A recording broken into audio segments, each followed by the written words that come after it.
Octane এবং petrol বর্তমান সময় সোনার চেয়ে মূল্যবান। পৃথিবীতে সমস্ত দেশে সোনার দাম কমতেছে, কিন্তু তেলের দাম বাড়তেছে। তাই ব্যবসায়ীদেরকে বলবো, আপনারা ব্যবসায়ী করেন বিশ্বনবী হজরত মুহাম্মদ সাল্লাল্লাহু আলাইহি ওয়াসাল্লামের সততা দিয়ে।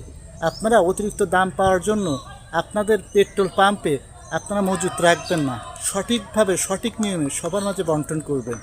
আর যারা আমাদের মতো ক্রেতা আছে তাদেরকে বলবো, নিজে অতিরিক্ত পাওয়ার চেষ্টা করবেন না, সবাই যেন পায় এর জন্য করে নিজে যতটুকু প্রয়োজন ততটুকুর চেয়ে একটু কম নেন, নিয়ে সবাইকে পাওয়ার সুযোগ করে দেন।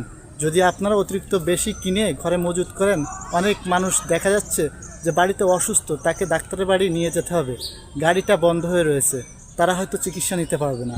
তাই আপনারা এমনভাবে নেন যাতে করে আমাদের বাংলাদেশের মানুষ সবাই এটা নিতে পারে।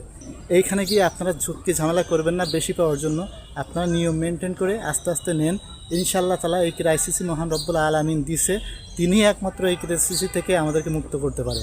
তাই অতিরিক্ত আবেগী হয়ে অতিরিক্ত ভুল করে মানুষের সাথে আপনারা কোনো রকমের দ্বন্দ্বে জড়াবেন না। আল্লাহর ওপর ভরসা রাখুন, আল্লাহ তাআলা সঠিক সমাধান দেবে সঠিক টাইমে।